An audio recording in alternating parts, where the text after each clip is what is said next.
और जेवर के एसडीएम रजनीकांत ने एनडीटीवी से कहा कि सब कुछ कानून के मुताबिक ही किया गया है। उन्होंने कहा कि जमीन के बदले अब तक 3,300 करोड़ का मुआवजा दिया जा चुका है।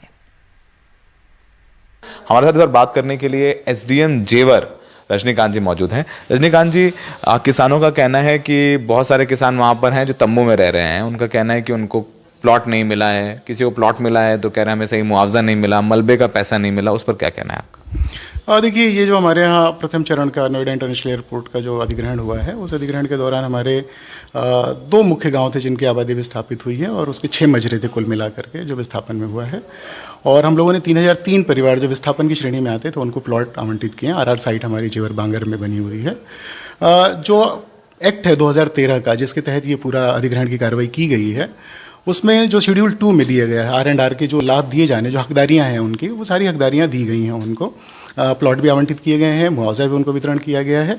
और जो R&R एक विस्थापन के लिए जो भत्ता दिया जाता है 5.5 लाख रुपए प्रति परिवार, जो कुटुंब जो है उसके हिसाब से, उसके तहत भी हम लोगों ने लगभग 7,224 कुटुंबों को ये पैसा दिया है। लगभग 403 करोड़ रुपए का भुगतान किया गया है।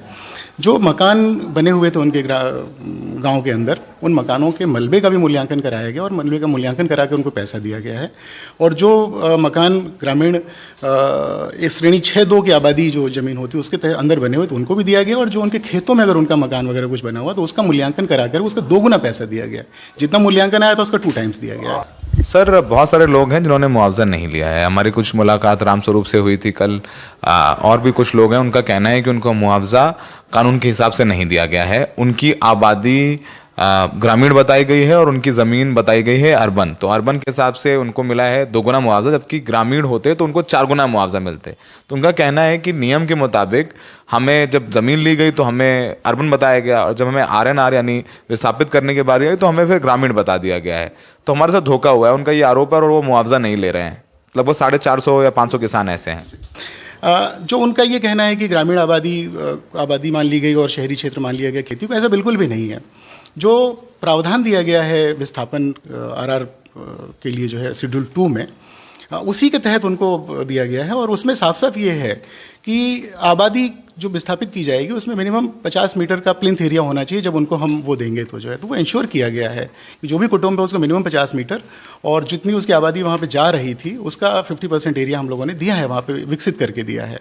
दूसरी जो कन्फ्यूज़न है इस तरह का कि इसको ग्रामीण मान लिया गया है, ऐसा बिल्कुल भी नहीं है। एक क्लेरिफिकेशन है, जो रेवेन्यू संहिता हमारी राजस्व संहिता 2016 है, उसमें आबादी अथवा ग्रामीण आबादी की परिभाषा दी गई है। तो उस परिभाषा को ही पढ़ के उन लोगों का लगता है कि शायद ये हमें ग्रामीण आबादी मान करके R&R का लाभ दिया जा रहा है। ऐसा नहीं है। वो सब क्या है, वो ग्रामीण है या फिर शहरी है? वो नगरीय क्षेत्र है। नगरीय क्षेत्र घोषित है क्योंकि वहाँ ग्राम पंचायत आज की तारीख में एग्जिस्टेंस में नहीं है। आबादी आप नगरीय मान रहे हैं उनको? नगरी मान करके 2 टाइम्स उनके जो मुआवजा बना है, मलबे का मुआवजा भी 2 टाइम्स इसीलिए दिया गया है वो, और जो जमीन का मुआवजा वो भी 2 टाइम्स दिया। 2 टाइम्स एक्चुअली अगर टेक्निकल टर्म से बात करें तो 2 टाइम्स नहीं होता है कुछ भी। एक्चुअली एक रेट निर्धारित होता है, नहीं सर्किल रेट नहीं बल्कि एक रेट निर्धारित होता है, एक फॉर्मूला दिया गया। सेक्शन 26 से 30 तक एक सेक्शन है, उसमें 26 से 30 सेक्शन के तहत वो किया जाता है। तो ये जो कुछ भी परिभाषा है इसकी, उसी परिभाषा के मुताबिक ही किया गया है। और इसमें ग्रामीण क्षेत्र और शहरी क्षेत्र अलग अलग मानने का प्रश्न ही नहीं है। कि जो कुछ भी किया गया है ये उसी प्रावधान के तहत किया गया जो RR जो हमारा 2013 का एक्ट है और शेड्यूल 2 है उसके मुताबिक किया गया है।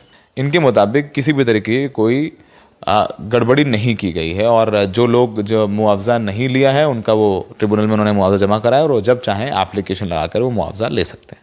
सहयोगी सचिन गुप्ता और अरविंद उत्तम के साथ जेवर में सौरभ शुक्ला, NDTV इंडिया।